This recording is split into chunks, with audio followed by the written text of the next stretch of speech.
Hey everyone, I'm Mary Joanna. The topic of today's short talk is the two relationships. Once you understand this concept, you'll have a much easier time navigating intersexual relationships. Fail to understand it or insist that it should be otherwise, and you'll wind up feeling bewildered, frustrated, and disappointed. It kind of goes like this. Every relationship is actually two relationships. That is, the relationship actually exists on two different levels simultaneously. Once you perceive these two levels and understand the differences between them, you'll be able to get more of what you want more easily from others. So, what are these two levels? The first we can call the level of the label. This has to do with the explicitly negotiated structure of a relationship. And as we'll see, this is the more superficial level of the two. For example, when people say, "This is my boyfriend," or "This is my wife," they're actually abiding at the level of the label. This is the relationship the individuals have consciously decided to enter into, and it's upheld by rules, contracts, boundaries, and things like that. Now, the important thing to appreciate here is that there is nothing emotional about the structure of a relationship.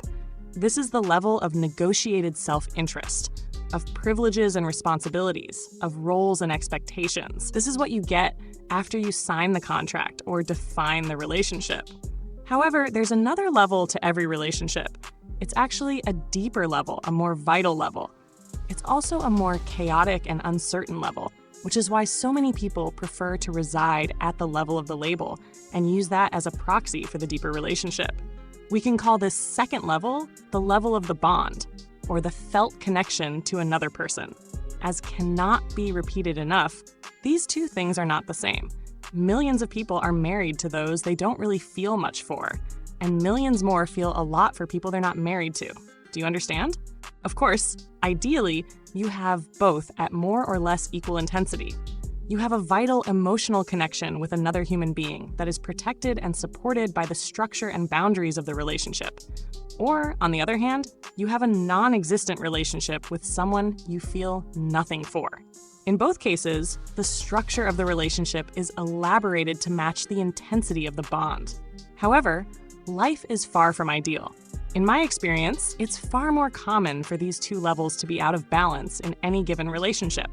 There are a lot of people walking around today who believe that just because they have a girlfriend or a husband, that is, just because they have a relationship with a label, they are naturally and perpetually entitled to all the benefits and privileges that come with the emotional connection. This is not true, for better or worse. For example, you do not need to love your spouse to get married. You don't. It happens every day. But you do have to sign the marriage license to get married. The problems arise when people expect that, having signed the marriage license, they are now entitled to love.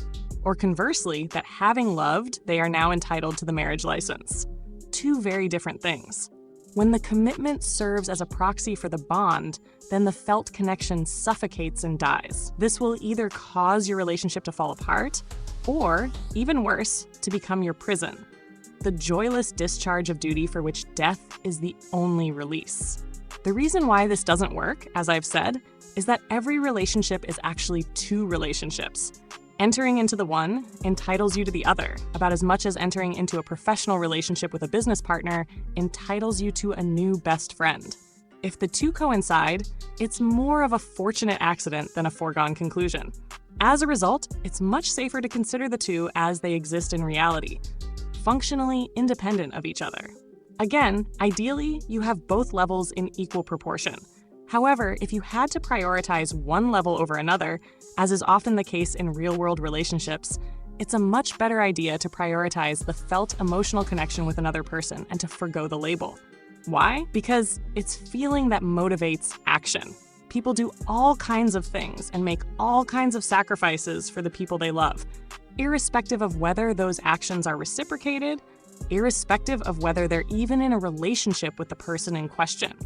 If a man runs into a burning building to save his wife, it's because he loves her, and she just happens to be his wife. It's not the duty of the label that motivates action. He would do the same if he loved her and he wasn't married to her. Hell, she could even be married to someone else, and he'll still do it. That's the power of love.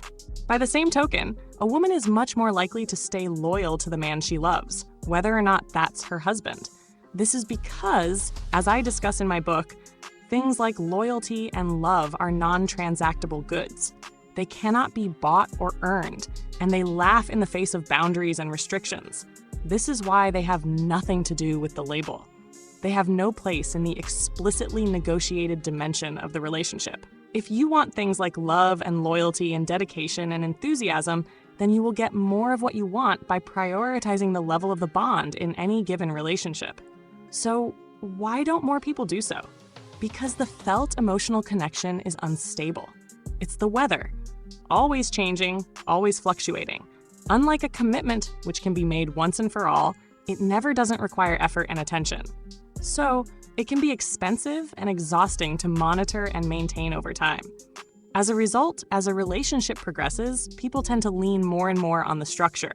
You can kind of think of it as a cost-saving heuristic. It requires much less time, effort, and attention to preserve a structure than to nurture a living, changing bond. However, one of the liabilities of the overuse of this heuristic is that people end up policing their boundaries at the expense of cultivating the connection. Husbands shouldn't do that. This is how a girlfriend should act. Do you understand?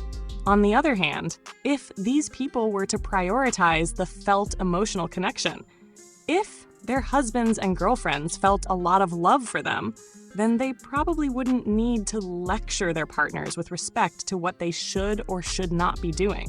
In so doing, they turn into parents or detectives or wardens, and they often feel hurt and betrayed when their partners often eventually decide to follow their emotions right out of that relationship, in spite of their explicit agreements.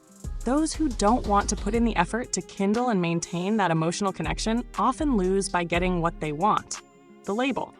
Consider the extreme example: an absence of emotion but complete obedience to the structure of the relationship. This is a robot, like a drone discharging a joyless obligation. Who could possibly be happy about having a partner like that? Like, even the Stepford Wives needed to be programmed to convey emotion. You know what I'm saying?